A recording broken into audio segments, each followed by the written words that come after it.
હિંમતભાઈ ક્યાંથી આવો છો? હું આવું છું ભાવનગર હિલ પર સોપડ. અને શું તકલીફ હતી સાહેબ તમને?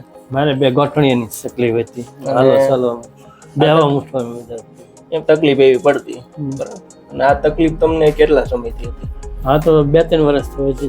બરાબર. તકલીફ થતી તો કામ કરવામાં રૂટીન લાઈફમાં શું આમ તકલીફ થતી તમને?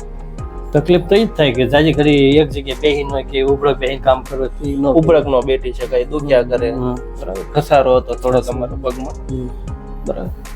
અહીંયા આવ્યા તે પહેલા કઈ બીજે સારવાર લીધેલી ખરી તમે? 2-3 જગ્યાએ લીધી. બરાબર. ત્યાં શું કીધેલું તમને? ત્યાં તો મારે ઓલું ઇલેક્ટ્રિક શોર્ટ છે ઓલું ઘુમાવેલું ને એવું બધું કરેલું. અહીંયા તમે આવ્યા પછી આપણે તમને 7 સારવાર આપી. હવે આમ તમને કેવું છે? સારું છે. પેલા જેવી તકલીફ હવે થાય છે ખરી તમને? ના એવી નથી. સારું છે. હા, બરાબર. તો તમે શું મેન તો તમે આવ્યા કીધા પ્રમાણે પરેજી રાખી એટલે તમને ફેર પડ્યો. મેન તો તમારે આવવું પડે કીધા પ્રમાણે અને થોડી આમ ધીરજ રાખવી પડે, બરાબર.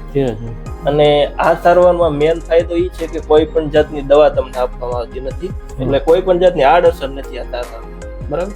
બરાબર. હાડકાનું કે મણકાનું સેટિંગ જે વિખાણું હોય એ આપણે આ પદ્ધતિથી સેટિંગ કરવાનું હોય. સેટિંગ થઈ જાય એટલે આપણને સારું થઈ જાય.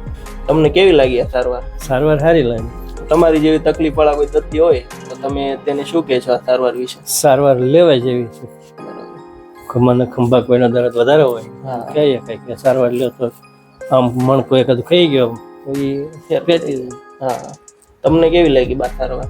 મને બહુ સારી લાગ્યો છે. મેં તો કીધું તમે તારી 2 મહિના લઈ નહીં સપોર્ટ નહીં વાત બે વાર કઈ તો એમ પડે પલોઠીને વળે હવે પલોઠી વાળે છે હાલે છે ને પગ છે. Thank you.